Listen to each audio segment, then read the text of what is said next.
fiery horse with the speed of light, a cloud of dust, and a hearty hi-yo silver, the Lone Ranger.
With his faithful Indian companion Tonto, the daring and resourceful masked rider of the plains led the fight for law and order in the early western United States.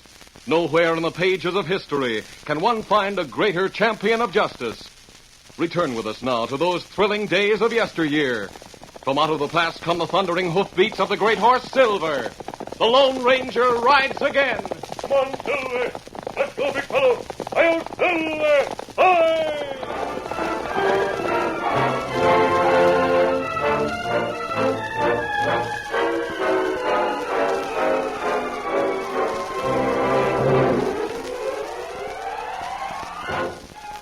Joshua Biddle was one of the first photographers to go into the West. His heavy camera and facilities to process his photographs were carried in a great closed wagon that also served as living quarters for the wiry little man and his daughter. Get up there! Joshua's team was big and strong, Get up! but hardly strong enough to drag the wagon out of a mud hole. Come on, Bess. Pitch in there, Jenny. It's no use, Pa. The team can't seem to move us more than a couple of inches. As soon as they stop hauling, we settle right back into the mud and deeper than ever. Oh, a fine howdy-do. Stuck in the mud in the middle of nowhere. I'm telling you, Flo, for 2 cents, I'd clear out of the West and go back to making photographs in St. Louis. Well, Paul, we're not going to get out of the mud by sitting here and fretting. Let's unload the heaviest things. Yeah. I'll go round and open up the back. Oh, cuss it all fired luck. One mud hole in this dad-ratted plane, and I have to run the rear wheels plumb into it. Paul? Oh, don't hurry me, girl. I'll get down from here in just a minute. Some horsemen are coming this way. Maybe they'll help us. Horseman, you say? Yes, come and see for yourself. Oh, I can't believe it, that's all. I just can't believe my luck has changed for the good. Well, look back there. They're coming over our trail. 3 of them. They'll help us. They'll pull us out for sure. Hey, Flo, one of those critters is a redskin. I knew I couldn't have no good luck. I'm not looking at the redskin, Paul. I'm looking at the man who's wearing a mask. Mask? Oh, my, worse and worse. Flo, this is the end just as sure as you're born. We're going to get robbed by the masked man's scalp by the Bird is just a boy. A boy? Huh. Never yet saw a boy that wasn't starving. Chances are he'll be hungry, eat up all the victuals we've got. Do stop borrowing trouble. Let's wait and see. It was the Lone Ranger and his companions, Dan Reed and the Indian named Tonto, who came up behind the big red wagon and brought their horses to a stop. Now, wait a minute. Before you do anything, let me tell you I'm an unarmed man and I got nothing worth stealing. Get your rope, Tonto. Take that side, I'll take this. No, please, mister. You needn't rope us. Me and my daughter are I'm just... not going to rope you. We're going to pull your wagon out. You're stuck in the mud, aren't you? Stuck? Mud? You mean that you're going to help us? Of course. Get up on the seat. Tonto, fasten the ropes to the tongue. When I give you the word, we'll all pull together. My sakes sakes alive. All you're going to do as the masked man says, or shall I handle the reins? I'm going, yes, sirree. With their lariats running from the wagon tongue to the pommels of their saddles, the Lone Ranger and Tonto added the strength of Scout and Silver to the pulling power of the photographer's team. The heavy wagon creaked, and there was a sucking sound as the rear wheels came out of the sticky mud. Then the wagon moved ahead to solid ground. That did it, Paul. Now we're free. Joshua leaped down from the high seat as the masked man and his friends dismounted. Easy, big fella. Mister, I sure am mighty obliged to you. I thought my daughter and I were goners when you rode up. Well, because of this mask, I'm often mistaken for an outlaw. Well, sir, I've seen men that ought to cover their faces with masks. According to the lettering on your wagon, your name is Joshua Biddle. That's right, sir, and this is my daughter, Flo. Hello. Hello, Miss Flo, and this is Dan Reed. How do you do? Dan? This is Tonto. How do you do? Hello, Tonto. You haven't told us your name. You're one of the first photographers to come into the West. Mister, photography is the latest and most perfect form of art. Now, you take that hillside off yonder. It would take an artist days to portray that on canvas, while I, with my camera, propose to make a perfect reproduction in less than 30 minutes' time. Golly, I've heard about making photographs, but I've never seen it Well, done. follow me, lad. Follow me to the hill, and I'll show you how a picture's made. We'll have to hurry. The sun will be too low in another hour. Now, that hill is farther away than you think. You'll find it will take at least 3 hours to get there. 3 hours? My. We've been in the West 2 months, and Paul still can't judge distances. Then we can't make my picture until tomorrow. As long as you can't make your picture until tomorrow, Paul, why don't you unload the camera and show it to our friends? I'll do it, Flo. I'll do it. That is, if you have the time. Oh, golly, yes, we have a lot of time, haven't we? Yes, Dan. I'll do more than show you my camera, young man. I'll make a photograph of you. Yes, you and both of your friends. No, me not. We'd prefer to have you make a picture of Dan alone. Whatever you say, my friend, whatever you say. Come, Flo, give me a hand and we'll set up the box.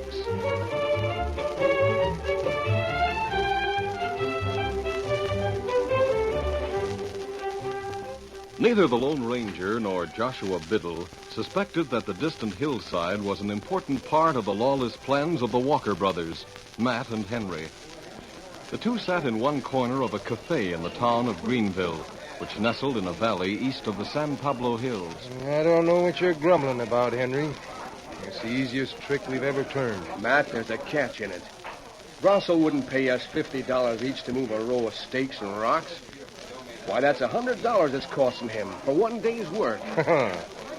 I'm not complaining about it. I'd like to see the joker in this deck. What's Grosso up to, anyhow? There he is, right over there. Why don't you ask him? I'm going to. Hey, Grosso. You boys calling me? Yeah. Sit down, Grosso. Sure. Now, me and Matt want to see the cards face up. What cards? You're paying us $50 each to move the boundary markers on the west slope of San Pablo Hill. Let me correct you, Henry. I'm paying you $50 each to move the boundary markers secretly. No one is to know what you're doing. All right. We're to do it secretly. But why? Matt, I could hire men to do that job much cheaper. Yeah, sure. That's why we're curious. I'm actually paying $10 for the labor involved in moving the boundary markers. $90 is to do what you're told and not ask questions. Now, that boundary runs straight down from the top of the hill, separating my property from the Gibson holdings. You want us to move the stakes and the rocks 100 feet south? That's right. No one ever goes to that side of the hill. No one will notice that the markers have been moved. Oh, what about Gibson? Who is Gibson? Gosh, Grosso, I don't know. No one around here has ever seen him. That land was homesteaded and proved up by someone named Gibson a long time ago. The deed is still in Gibson's name. But none of the family lives around here now, so there's no one to care where the boundary line runs. Now, you get over to that western slope tomorrow and move the boundary line. That's all you've got to do. And be sure no one sees you. Oh, we'll be...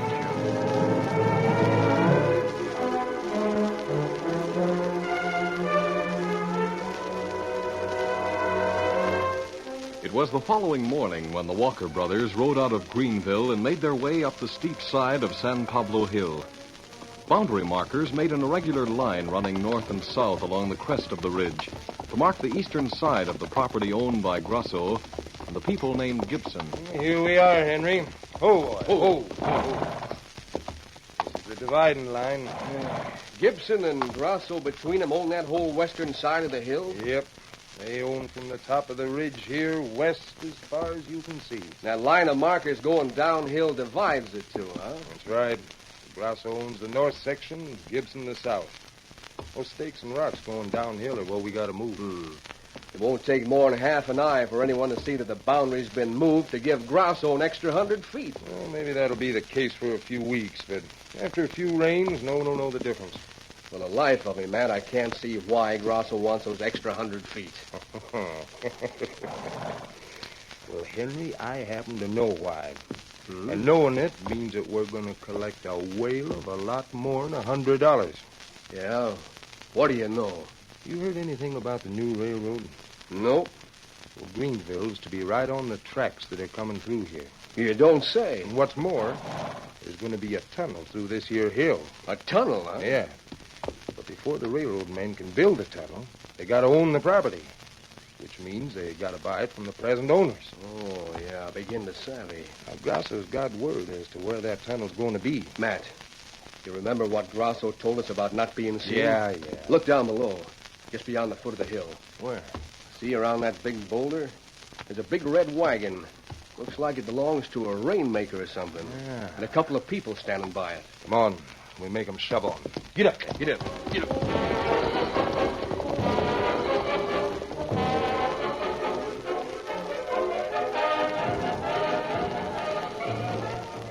Joshua Biddle had his big camera set up and loaded with a wet plate to photograph the hillside. He and his daughter were waiting patiently for the long exposure to be completed when they saw two horsemen coming down the hill. Will they spoil your picture, Pa? No, Flo. They won't hurt it a bit as long as they keep moving. They'd have to stand still in one place for more than a minute to register on the plate. Well, I hope this picture turns out as good as the one you made of Dan Reed. Hey, shove on down. What's that man saying? Get that rig out of the way. Those men want us to move. It's time, Flo. Close the camera when the exposure's completed. I'll talk to those men. Right. Matter with you? Did you hear what I said? Now, hold on, mister. What are you doing there, anyway? Why, I'm simply making a photograph of the hillside. Photograph? What does photograph mean? Is that, like a survey? Well, Look, are you working for the railroad? no, I have no connection with any railroad. Then clear out. Go on now, skedaddle. What's that box you've got set up there? That's my camera. It makes a photograph. Now, if you'll just let me I've explain... seen surveyors work. They always set up a machine on some sort of a contraption like that. You're on private property, mister, and you're moving out right now. Now, get. Now, gentlemen, please, you needn't draw guns. It's all right, Pa. We're finished. Huh? Oh, well, I'll do as you say, gentlemen. You better. Now, put the guns away and just give me a moment to get my camera packed. No need to pack it. We'll put it on that rig of yours, and you can clear out. I'll just get up on the seat, pick up the reins.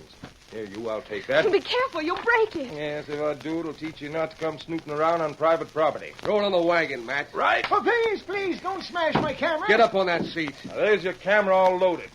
Now, get going. Come on, Pa. You heard what she said. Yes, I'm going. Get aboard, Pa. I've got the reins. On your way. Get up there.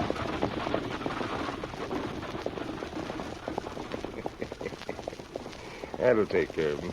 Making a photograph, he said. It's a mighty fancy word for a surveyor-engineer. Well, come on, Henry. Now that he's gone, let's get that boundary moved. Then get back to town and collect from Grosso.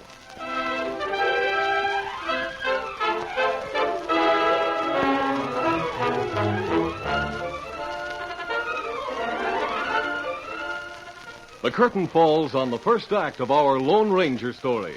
Before the next exciting scenes, please permit us to pause for just a few moments.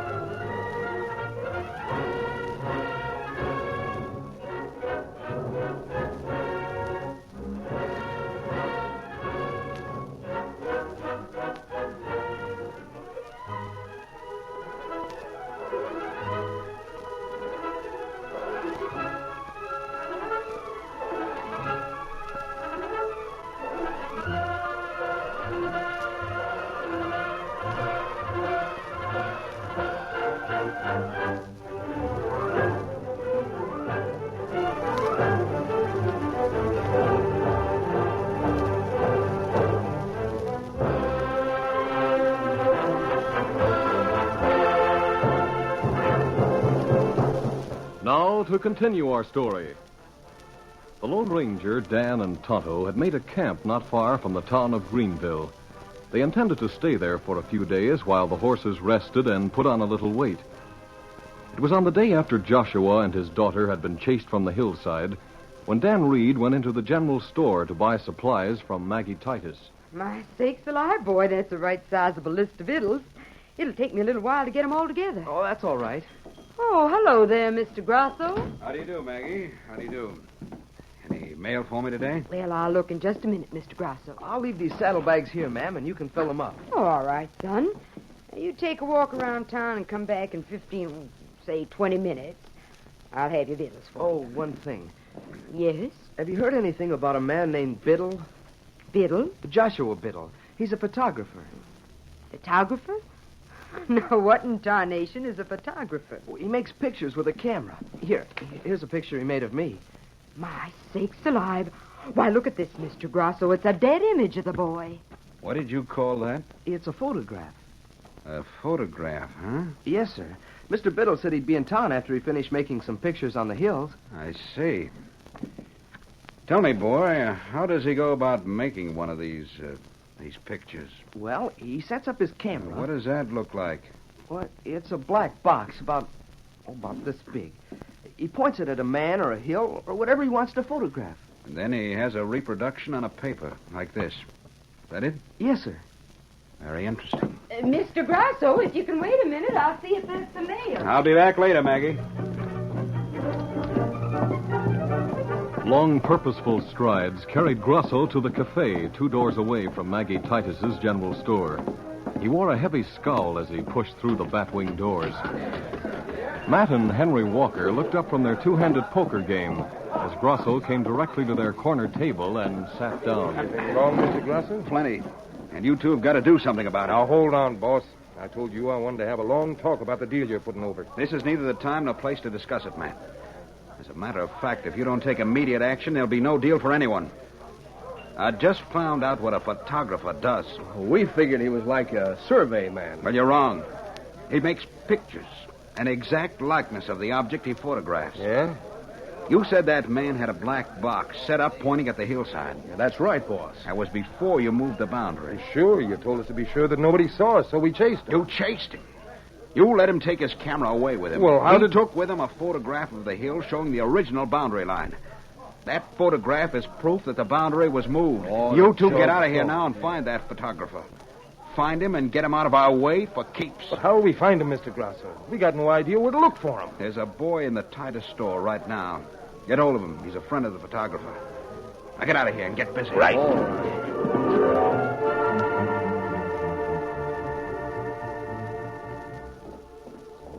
There's all your victuals, son, and there's the saddlebags. Jammed right up full. Thanks, Mrs. Titus. Now, the cornmeal is in the right-hand bag. Careful you don't bump it too hard or you'll bust the sack. Yeah, I'll be careful. Come again. Thanks.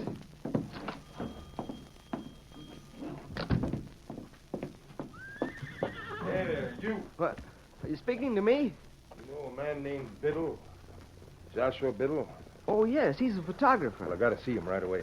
Well, I think he'll be in town in a few days. Where is he right now? I don't know.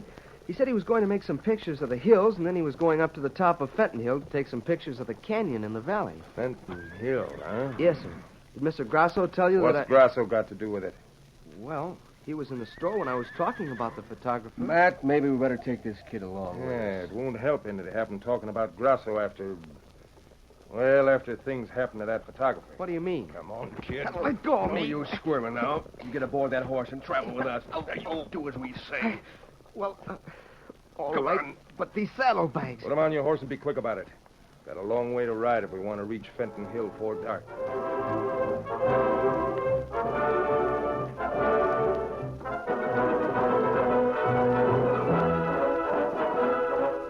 It was an hour later when Tonto, who had gone into town to meet Dan Reed, returned to the camp at breakneck speed.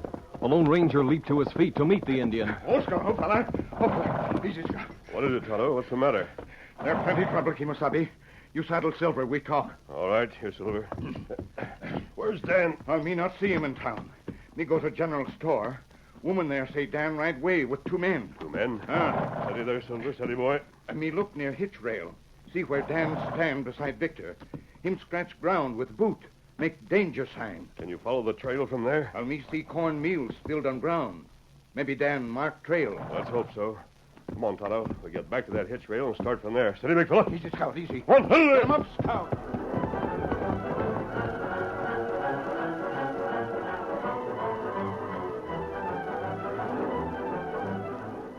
With Matt riding on his left and Henry, who held Victor's reins, riding on his right, Dan Reed was forced to accompany the Walker brothers on their trip to the top of Fenton Hill. It was a long uphill climb that continued for over an hour. Then, when the horsemen reached the summit, they saw the camp of Joshua Biddle. The photographer and his daughter sat next to the wagon, while the horses grazed nearby on the grassy slope. Why, it's Dan Reed. Dad, these men, they chased us the other day. So they did. Dan, are these friends of yours? No, sir. Steady, boy. Biddle, you made a picture of that hill where we saw you. Well, what about it? We want that picture. Matt, there's some pictures pinned up to the side of the wagon. Oh, I just finished those. They're still wet. Yeah, here's the one we want. Leave that alone. Keep an eye on him, Henry. Put that gun down. What's the idea of Yeah, coming? the boss knew what he was talking about, all right. This here picture shows that boundary line as plain as day before we moved it. Well, I'll fix this. Don't tear that up. Dan, what are these men up to? Golly, Mr. Biddle, I heard them talking about it. That picture of yours will prove that a boundary line was moved in connection with a land swindle. Yeah, that takes care of the picture. Now, Henry, we got to take care of these 3. What do you mean? Sorry, miss, but we're going to give you your last ride in a wagon. A last ride. I'll keep them covered, Henry, while you get them tied hand and foot.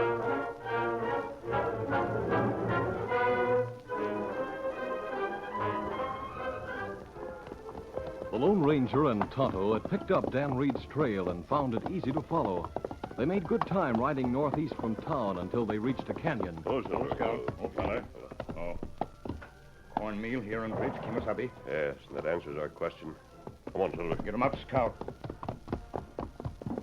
Beyond the bridge, the masked man and his Indian companion once more found hoof prints in a straight line up the long slope of Fenton Hill.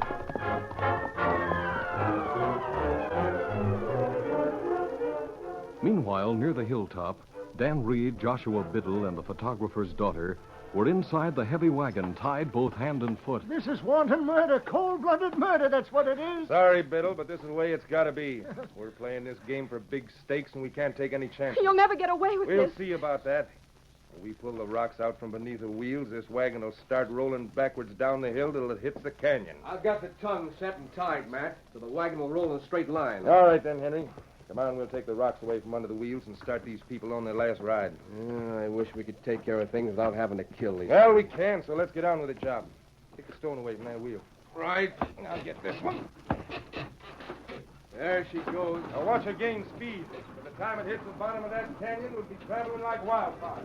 The massive lumbering wagon started slowly on the uneven ground.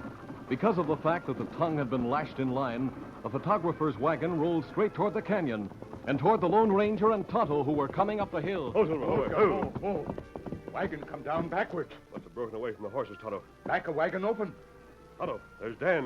You see him. That wagon must be stopped. Come on, Silver. Get him up, Scout.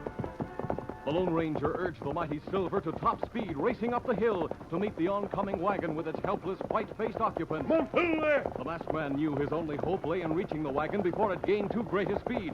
When he was nearly abreast, he reined up sharply. Oh, Silver. Come on, boy. This way, over. Then he turned and guided Silver alongside the rolling wagon. Come on, Silver. The great horse seemed to know what was expected. He held his position, increasing his speed as the wagon gained momentum. The Lone Ranger leaned to the side and gripped the handle on the driver's seat. He kicked his stirrups free, then left the saddle. For a moment, he dangled just above the rumbling, grinding wheels. Then he pulled himself aboard the wagon seat and reached for the brake. As the heavy blocks of the brake clamped down on the wheels, Joshua shouted, The brakes won't hold at this speed. You can't stop us. We're slowing. Save yourself, mister, just before it's too late. I think we'll make it. Soon the brakes began to take effect. The wagon moved slower and slower, and when it came to a halt, Tonto was alongside holding Silver.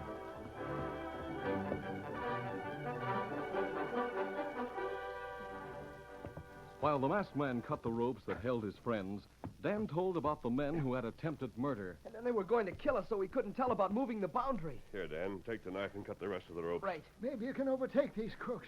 They were at the top of the hill. We'll get after them. Come on, Toto. Come with me. Easy, big fella. Easy, fella. Come on, Toto. Come on. When Matt and Henry saw that their plan had failed, they took flight, but they hadn't reckoned on the mighty speed of Silver. Charging over the crest of the hill, the Lone Ranger was followed by Tonto. The outlaw brothers fired over their shoulders, but the shots went wild. The masked man came on relentlessly, cutting down the distance with each great stride of his white stallion. Come on, Silver. Silver closed the gap. The masked man came alongside, holding a gun in readiness. Rein up. Rein up or I'll fire. Oh, Silver, come on. Shoot, Mr. Beaker. All right. Get off those horses. Hit the ground and fast. These fellas will start wagon. Yes, Toto. Get them ropes, and Joshua can take them into town as his prisoners.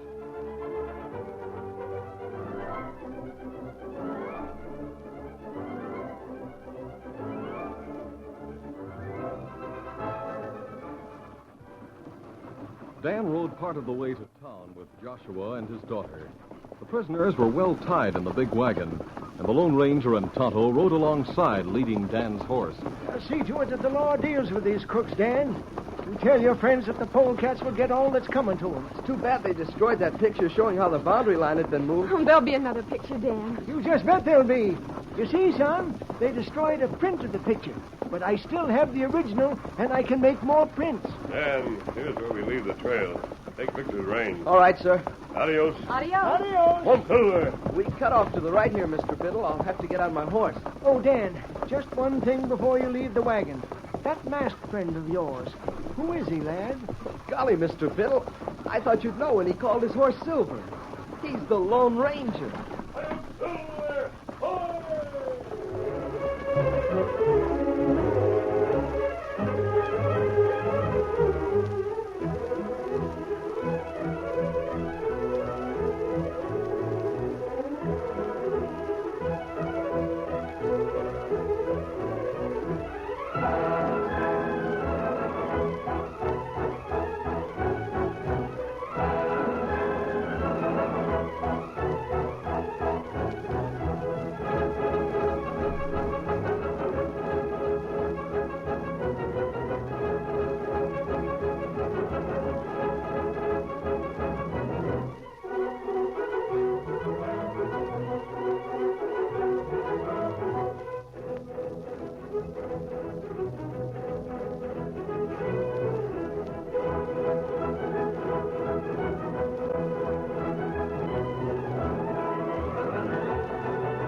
This is a feature of the Lone Ranger Incorporated, created and produced by George W. Trendle and directed by Charles D. Livingston. Tonight's story was written by Fran Stryker. The part of the Lone Ranger is played by Brace Beamer.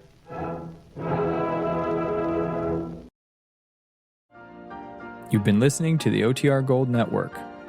Find more classic radio at otrgold.com.